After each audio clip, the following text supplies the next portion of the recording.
आदाब, सत श्री अकाल और अस्सलाम वालेकुम। मैं हूं मोहम्मद अहमद काज़मी, लेकर आया हूं आपका पसंदीदा कार्यक्रम आपके रूबरू। पूरा देश, न सिर्फ पूरा देश बल्कि पूरी दुनिया इजराइल के NSO कंपनी के पेगासस स्पाईवेयर यानी जासूसी के सॉफ्टवेयर से हिली हुई है। कई सरकारें जांच की बात कर रही हैं, कुछ सरकारें जांच से बिल्कुल इनकार कर रही हैं। इनकार करने वालों में भारत सरकार भी है, जो भारतीय जनता पार्टी के नेतृत्व में सरकार चल रही है।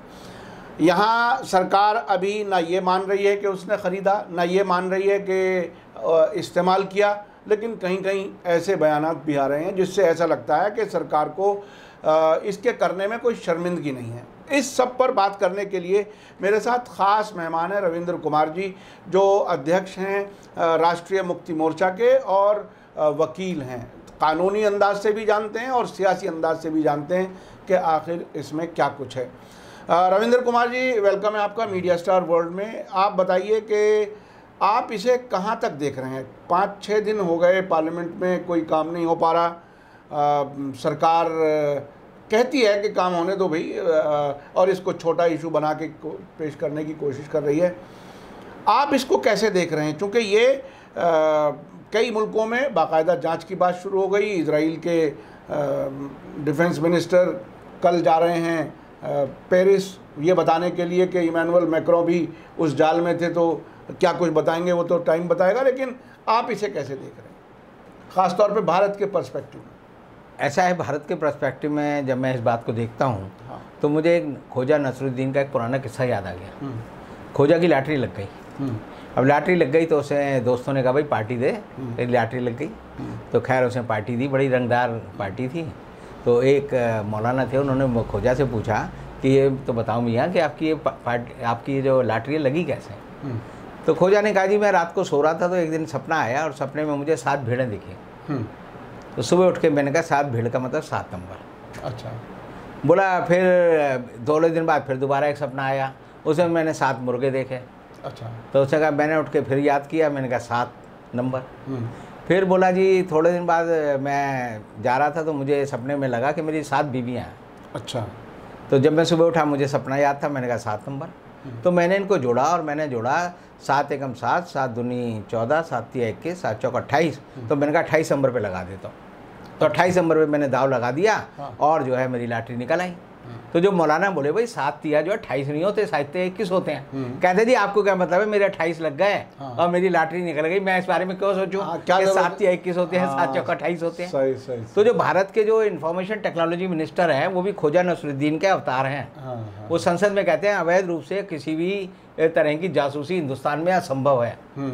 अब जब मैंने उनका ये बयान सुना तो मुझे लगा ये आदमी बिल्कुल ख्वाजा का ही अवतार है। ये 7 तिया 21 नहीं करेगा, ये 7 तिया 28 करेगा। अब सवाल ये आता है कि हिंदुस्तान में क्या अवैध जासूसी हो सकती है? आपको याद होगा इंदिरा गांधी के टाइम में भी कि अशोका होटल में जो बेसमेंट है वहाँ पर IB का टेलीफोन एक्सचेंज होता था। और पहले सर्विलेंस करने के लिए टेलीफोन एक्सचेंज में सरकारी जासूस होते थे और वो जो हेडफोन लगाकर, जैसे आपने याद किया वो पुरानी फिल्मों में या पुराने तरीके से देखते थे कि वो ऑपरेटर जो है घुंडी घुमाता था, फिर वो दूसरा आदमी कहता था भाई मुझे टंकाल का नंबर दे दो, फिर वो दोनों तरफ नंबर मिला के वो बातचीत जो होती थी, और बातचीत होती थी तो वो बीच में ऑपरेटर भी सुनता था। तो पहला जो जासूस था हिंदुस्तान की इंफॉर्मेशन टेक्नोलॉजी में टेलीफोन में वो ऑपरेटर था। तो जब वो IB का आदमी हो गया तो सरकार को जांच मिलने लगी। अब ये है कि जब ये भारत सरकार बड़े ज़ोर शोर से कहती है कि हमारे यहाँ जो है अवैध रूप से जासूसी नहीं हो सकती, तो मुझे एक किस्सा याद आता है। अरुण जेटली जो है विपक्ष के नेता थे और 2013 में उनके फ़ोन की टेपिंग हुई और उस टेपिंग में जो है बहुत सारे लोग पकड़े गए। और लोग पकड़े गए क्या मतलब 4 लोगों के खिलाफ जो है चार्जशीट भी फाइल हुई और उस पर संसदीय समिति भी बैठी और उसने उसकी भी जांच की। और तब ये पता चला कि जो दिल्ली पुलिस को अधिकार है लोगों के टेलीफोन टेप करने का, इस भारत सरकार ने दिया। अभी भी दोबारा बताया कि 10 जिस एजेंसियों को अधिकार है उनमें दिल्ली पुलिस का प्रमुख जो है वो NSA का भी इस्तेमाल कर सकता है अपने लेवल पे और वो जो है टेलीफोन टेपिंग का भी दे सकता है। तो जो भारत सरकार का तरीका होता है डेलीगेशन ऑफ पावर, वो धीरे धीरे बढ़ते बढ़ते ACP को मिल गई। अब जिस ACP को पावर मिली हुई थी दिल्ली पुलिस में टेप करने की 2013 में, उसकी वो पावर जो है ऑपरेटर कौन करता था? वो जो कंप्यूटर ऑपरेटर था वो सब इंस्पेक्टर था। तो वो सब इंस्पेक्टर कई लोग जो है प्राइवेट लोगों से मिल गया और प्राइवेट लोग जानना चाहते थे अरुण जेटली का बहुत सारा पैसा जो अवैध रूप से कई बिल्डरों के यहाँ और कई कामों में लगा हुआ था, तो उसको जानना चाहते थे। तो उन्होंने पूरी डिटेल इकट्ठी कर ली और वो जो है जासूसी एजेंसी से जो है जनता तक पहुंच गई। और जब वो बात खुली तो पता चला कि आज भी वो मुकदमा दिल्ली में अदालतों में चल रहा है। तो ये कहना कि अवैध रूप से जांच नहीं हो सकती, जितनी प्राइवेट डिटेक्टिव एजेंसियाँ वो यही करती हैं, सरकारें भी करती हैं। पकड़े गए तो वो चोर सिद्ध हो जाता है, नहीं पकड़ा गया तो चोर सिद्ध नहीं होता। लेकिन इस बार तो बड़ा चोर भी पकड़ा गया। अब ये देखिए, ये सिर्फ देश तक की बात नहीं है। अब बहुत से देशों में जिसने सॉफ्टवेयर दिया है, सबसे बड़ा चोर तो वो है ना। देखिए, सबसे बड़ा ये पेगासस कंपनी की स्थापना किसने की? हाँ, वो शेवले लियो नाम का आदमी था। वो इजरायली जो सेना है उसमें कमांडर था। अच्छा। और वो यहूदी है। उसने 2010 में इस कंपनी की स्थापना की और उसने अमेरिका के बहुत सारे जो जैसे लॉबिस्ट होते हैं उनको ये बेचा। बाद में उसे अपनी कंपनी जो है सैन फ्रांसिस्को पार्टनर करके एक कंपनी थी उसको बेच दी। और उसने खुद 2012 में कबूला कि मैंने $1 बिलियन देकर इनका पेगासस का सॉफ्टवेयर ख़रीदा और मैंने अमेरिकन जो टाइकून हैं या जो और बड़े लोग हैं इंडस्ट्रियल हाउसेज हैं उनको बेचा। और उसकी जांच अमेरिका में हुई। अब पेगासस को उसमें जाके माफ़ी मांगनी पड़ी। अब 2018 में जो है सैन फ्रांसिस्को पार्टनर जो थे उन्होंने ये दोबारा जो है एनएसओ ग्रुप को बेच दिया।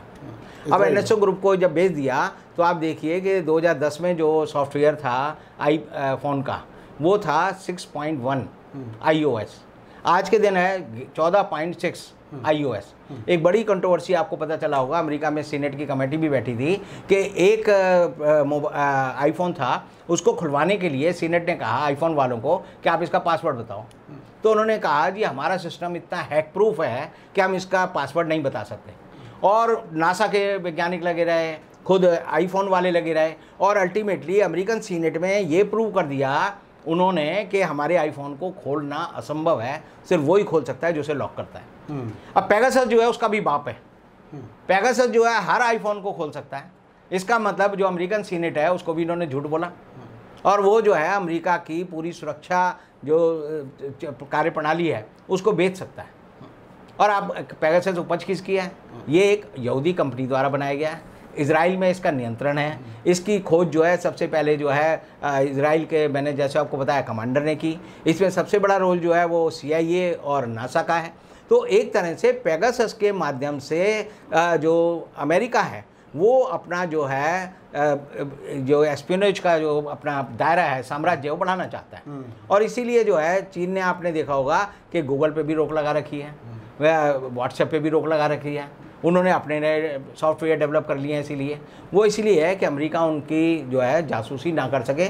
उल्टा चीन जो है अपने छात्रों को बेचकर अमेरिका की जासूसी करता है और उनके हैकिंग करके जो है वो सबसे ज़्यादा सामान उनका जो खोजे हैं वो चुरा लेता है। तो ये एक तरह से काउंटर इंसर्जेंसी या काउंटर इंटेलिजेंस या काउंटर स्पेनेज चलता रहता है और उसमें जो है ये बातें होती हैं। लेकिन भारत सरकार इसको, आपने देखा होगा कि जब हमारे 40 जवान जो है जम्मू में मारे गए पुलवामा में, तो भारत सरकार को उसकी जानकारी नहीं थी। 2019 में जब पुलवामा में मारे गए तो भारत सरकार के पास पेगासस था, तो वो उसने वहाँ काउंटर इंटेलिजेंस में क्यों नहीं लगाया? क्योंकि, लेकिन मैं कहूँगा कि उस समय जो है अगर अर्णव गोस्वामी की जो चैट हैं जब रिवील हुई हैं, उसे पता चला जी, उसे 4 दिन पहले पता था कि पुलवामा में कुछ बड़ा होने वाला है। रामदेव को पता था कि कश्मीर में कुछ बड़ा होने वाला है। तो इसका मतलब ये है, ये सरकार जो है अपनी जानकारियों को साझा करती है, लेकिन पेगासस उसने खरीदा इस बात के लिए है कि हम देश की सुरक्षा के लिए खरीद रहे हैं। लेकिन देश की सुरक्षा में कभी भी पेगासस का इस्तेमाल नहीं हुआ। ये इंटरसेप्ट करते हैं लोगों के मैसेजेस, जैसे हम खबरें सुनते हैं, तो इंटरसेप्ट करने के लिए पेगासस का इस्तेमाल नहीं हुआ। पेगासस का इस्तेमाल किसके लिए किया गया? अभी जो लेटेस्ट खबर आई, BSF के जो चीफ थे के शर्मा, उनको वो जांच कर रहे थे। आलोक वर्मा जो CBI के डायरेक्टर थे उनकी जांच कर रहे थे। हिंदुस्तान का जो सुप्रीम कोर्ट का चीफ जस्टिस है उसकी जांच कर रहे थे। आप उसमें देखें नीति आयोग के जो लोग हैं उनकी जांच कर रहे हैं, जो इलेक्शन कमिश्नर है उसकी जांच कर रहे हैं, राहुल गांधी है उसकी जांच कर रहे हैं। आप देखेंगे स्टेट में छोटे छोटे लोग हैं उनकी जांच कर रहे हैं। आप जो देखेंगे अनिल अंबानी की जांच कर रहे हैं।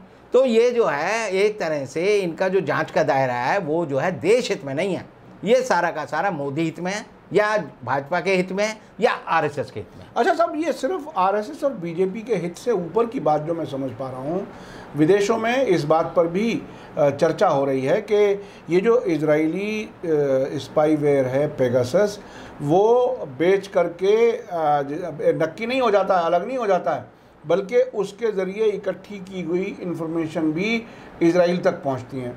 तो ये आरएसएस और बीजेपी तो बहरहाल देश के अंदर तक की बात है, लेकिन अगर जिस तरह से आपने बताया कि हमारे फ़ौज के सबसे बड़े अफसर, सीबीआई के सबसे बड़े अफसर, सुप्रीम कोर्ट के चीफ जस्टिस, अगर इन जैसे बड़े लोगों की, जिनका डायरेक्ट ताल्लुक़ मुल्कों की सिक्योरिटी पर होता है, अगर ऐसे लोगों की खुफिया जानकारी अलग अलग मुल्कों से इकट्ठी एक जगह हो रही है इजराइल में, तो क्या कुछ है ये तो बहुत बड़ा कुछ नज़र आ रहा है। ये सिर्फ बीजेपी और आरएसएस वाली बात नहीं लगती। देखिए, जो झगड़ा भारत सरकार का व्हाट्सएप से है, फेसबुक से है, गूगल से, वो क्या है कि आप जो है, जो लोग आपकी सर्विसेज को यूज़ कर रहे हैं, जो कंज्यूमर हैं, जो आपके मोबाइल या ऐप किसी भी मैप को यूज़ कर रहे हैं, आप उसकी जानकारी हमें देने के लिए बाध्य हैं।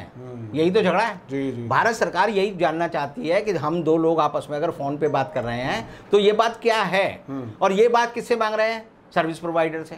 सर्विस प्रोवाइडर कब दे सकता है? जब वो उसके पास उसका स्टोरेज होगा। इसका मतलब ये पूरा सिस्टम जो है सर्विस प्रोवाइडर के पास होता है, और सर्विस प्रोवाइडर उसका जैसा चाहे यूज़ कर सकता है। और इसीलिए ये आरोप लगता है, जैसे आपको कि फेसबुक ने अपना डाटा बेच दिया, व्हाट्सएप ने अपना डाटा बेच दिया। जियो को हिंदुस्तान में बढ़ाने का मोदी का सबसे बड़ा कारण यही है कि जियो अगर फैल जाएगा तो जियो एक तरह से मुकेश अंबानी की वजह से भारत सरकार के नियंत्रण में, आरएसएस के नियंत्रण में है। और जियो का जिस आदमी ने भी मोबाइल ले रखा है, जिसके जो भी उसके किसी भी ऐप को यूज़ करेगा, वो जो है एक तरह से ऑलरेडी पेगासस की निगरानी में है। पेगासस का एक आदमी का अगर आप जासूसी करते हैं तो भारत सरकार को ऑपरेटर्स खरीदने के लिए 60 करोड़ रुपए खर्च करने पड़ते हैं, और आप 50 लोगों की निगरानी कर सकते हैं। तो जियो जो है हिंदुस्तान में करोड़ों सब्सक्राइबर की निगरानी फ्री में करा देता है, और इसीलिए जो है हमारी सारी बात सुनता है, वो हमारी सारी बात जानता है। और इसीलिए जो शेयर बाजार बढ़ रहा है, शेयर बाजार के बड़े प्लेयर कौन है? आज के दिन 2 सबसे बड़े प्लेयर हैं, एक अडानी है और एक अंबानी है। उनका जियो पे कब्जा है, उनका हर इन्फॉर्मेशन पे कब्जा है, इसीलिए सबसे अमीर आदमी होगा वो।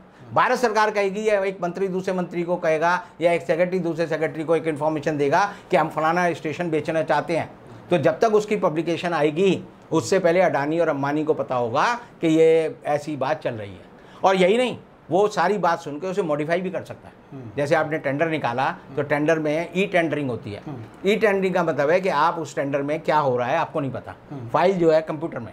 अब कंप्यूटर में फाइल है तो अगर अंबानी जो है वो उनकी फाइल खोल के देख लेगा कि रेलवे का टेंडर इतने में आ रहा है, इसमें ये टर्म ठीक करनी है, तो पेगासस जैसा इक्विपमेंट लेकर वो उसमें अगर चेंज लगाएगा तो पूरी टर्म एंड कंडीशन बदल सकता है।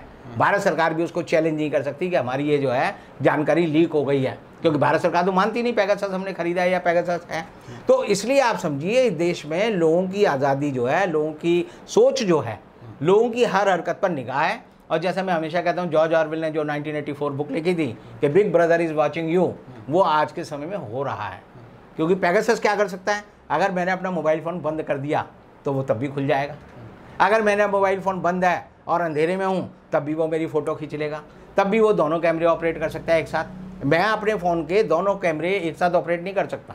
आईफोन में या जिस फ़ोन में भी सुविधा है, 3 फ़ोन की सुविधा है, तीनों नहीं कर सकता, लेकिन पेगासस कर सकता है। क्यों? मेरी भी फ़ोटो लेगा, मैं जिससे बात कर रहा हूँ उसकी भी फ़ोटो लगातार ले सकता है, सारी बात वो सुन सकता है, सारी बात जो है आपकी हर हरकत जो है एक तरह से आप जो है अपने मोबाइल फ़ोन के सामने बिल्कुल नंगे हैं। आप सोचेंगे कि भाई मैं जो हूँ बड़ा मैं बचा हुआ हूँ, लेकिन आप सुरक्षित नहीं हैं। और सुरक्षित इसलिए नहीं है क्योंकि इसका इस्तेमाल जो देश है उसमें सिर्फ 5 लोग कर रहे हैं।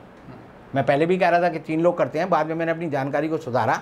वो एक नरेंद्र मोदी हैं वो जो इसका इस्तेमाल करते हैं, वो एक अमित शाह हैं जो इसका इस्तेमाल करते हैं, एक जो है हमारे NSA हैं सुशील वो डोभाल वो इस्तेमाल करते हैं, और एक अडानी और अंबानी करते हैं। तो 5 लोगों की गिरफ्त में ये पूरा देश है। और पेगासस के मामले में इसीलिए भारत सरकार कुछ नहीं बोलती। अभी JP नड्डा गए थे एक जगह और वो कह रहे थे जी ये कोई मुद्दा ही नहीं है, यानी कि इतना बड़ा हाथी दिख रहा है, इतना बड़ा पहाड़ दिख रहा है, कहो जी ये है ही नहीं। तो अंधे को या तो अंधे हैं ये, या ये जानबूझकर हमारे को जो है अंधा बनाना चाहते हैं, जिसे कहते हैं कि नज़र बांधना, कि भाई यहाँ तो है ही नहीं। तो जादूगर क्या करता है? वो नज़र ही तो बांधता है, नज़र बांधने का ही तो खेल करता है। तो ये जो है हमें हमारे सामने जो हो रहा है उसको देख के कहेंगे ये मुद्दा नहीं है। मुद्दा कौन सा होना चाहिए? जो भारतीय जनता पार्टी चाहती है। यानी आप देखिए पेगासस पे चर्चा नहीं होनी चाहिए, लेकिन राज कुंद्रा पॉर्न फिल्म बनाता है, इस पे चर्चा होनी चाहिए। अब राज कुंद्रा पॉर्न बनाता है, मैंने उसका नाम नहीं सुना पहली बात। मैं उसकी बीबी की एक आध फिल्म देखी होगी, मैंने उसकी पॉर्न नहीं देखी। लेकिन मुझे क्या, मेरे बच्चे को भी सारी बात पता है कि राज कुंद्रा पॉर्न बनाता है। पॉर्न में सॉफ्ट पॉर्न होता है, कुछ न्यूड सीन होते हैं, कुछ फलाना होता है, कुछ ढिमका होता है। यानी पूरे देश में ये कोक शास्त्र इन्होंने बांट दिया है। पूरे देश को इन्होंने जो है ब्लू फिल्म का अड्डा बना दिया है, जिससे लेकिन पेगासस का ना पता चले। पेगासस की बात ना हो जाए। तो ये तो बहुत ही ख़तरनाक सूरत हाल है जो आप बता रहे हैं। जियो वाली बात आपने और आगे बढ़ाई, और इसमें तो मैं समझता हूँ तकरीबन हर आदमी बंधा हुआ, हर इंसान ने तकरीबन देखो किसानों ने इसको पहचान लिया। हाँ, किसानों ने जियो की इस ताकत को पहचान लिया और उन्होंने कहा कि हम अपना कोई सिस्टम जियो पर रखेंगे ही नहीं। हाँ। और इसीलिए आप देखेंगे किसान आंदोलन में भारत सरकार अभी तक कोई हस्तक्षेप नहीं कर पाई है, कोई मिस इन्फॉर्मेशन नहीं डाल पाई है। हाँ, उन्होंने वो सारे सिम निकाल करके फेंक दिए और अब उसे इस्तेमाल नहीं कर रहे।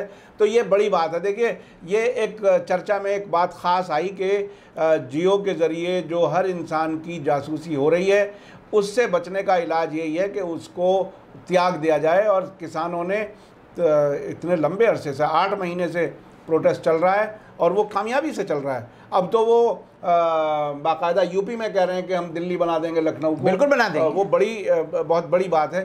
तो बहरहाल डेमोक्रेसी ज़िंदा रखने के लिए ये जासूसी किसी भी तरह से फ़ायदेमंद चीज़ नहीं है। इसका मुसलसल नुकसान है। हमें, आपको, हर एक को, जैसा कि आपने कहा कि मोबाइल के सामने हम सब नंगे हैं, तो ये नंगापन अगर सब ट्रांसपेरेंट ऐसा हो जाए कि मैं ये क्या सोच रहा हूँ, क्या खा रहा हूँ, क्या बता रहा हूँ, किससे मैं क्या बात कर रहा हूँ, ये सब अगर पब्लिक में चली जाए या उन जासूसी वाली एजेंसियों के पास चली जाए या विदेशों में चली जाए, तो ये बहरहाल बहुत ही ख़तरनाक सूरत हाल है डेमोक्रेसी के लिए, हमारे समाज के लिए, और जो ताना बाना है पूरे समाज का, उस सब को नुकसान पहुंचाती है। बहुत बहुत शुक्रिया रविंद्र कुमार जी, आपने हमें समय दिया। इसी के साथ मुझे दीजिए इजाज़त। धन्यवाद, शुक्रिया।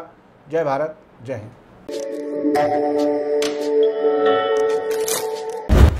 मीडिया स्टार वर्ल्ड के और वीडियो देखने के लिए हमारे चैनल को सब्सक्राइब करें और सीधे नोटिफिकेशन पाने के लिए बेल आइकन दबाएं। और अगर हमारी खबर सच्ची और अच्छी लगे तो अपने व्हाट्सएप, इंस्टाग्राम, फेसबुक और ट्विटर अकाउंट पर ज़रूर शेयर करें।